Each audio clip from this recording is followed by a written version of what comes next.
Hello friends, welcome to technology broadcast YouTube channel. ఈ particular video ఎందుకు చేస్తున్నానంటే మనలో చాలా మందికి LLM tools or GenAI tools సరిగ్గా వాడడం తెలియక ఆ పర్టికులర్ టూల్ ని ఆర్ ఆ పర్టికులర్ ఏఐ సాఫ్ట్వేర్ ని తిట్టుకుంటూ ఉంటారు ఆర్ యూజ్ చేయడం మానేస్తారు.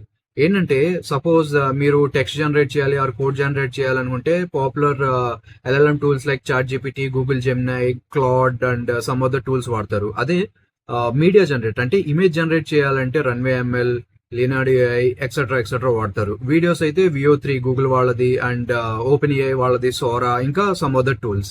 సో బేసిక్ గా ప్రాంప్ట్ ఇచ్చినప్పుడు మనం ఏదైతే ఎక్స్పెక్ట్ చేస్తామో ఆ ఎక్స్పెక్టేషన్ తగ్గట్టుగా అవుట్పుట్ లేకపోవడం వల్ల ఈ ఏఐ టూల్ వేస్ట్, ఈ ఏఐ టూల్ దేనికి పనికిరాదు అని చెప్పేసి వాడడం మానేస్తాం ఆర్ డిస్మిస్ చేస్తాం. సో అందుకనే మనకి ప్రాంప్ట్ ఇంజనీరింగ్ టెక్నిక్స్ అంటూ ఉన్నాయి. సో బేసిక్ గా మనం ఏదైతే చెయ్యాలనుకుంటున్నామో ఆర్ ఏఐ నుండి ఎటువంటి ఎక్స్పెక్టెడ్ అవుట్పుట్ అయితే మనం ఎక్స్పెక్ట్ చేస్తున్నామో, సో దానికి తగ్గట్టుగా డీటెయిల్డ్ గా మనకి ప్రాంప్ట్ లో రాయాలి. అండ్ ఈ ప్రాంప్ట్ లో రాసేది కూడా డిఫరెంట్ ప్రాంప్టింగ్ టెక్నిక్స్ ఉంటాయి అనమాట మనకి. Like 0 shot prompting, 1 shot prompting, few shot prompting, role play, react and so on.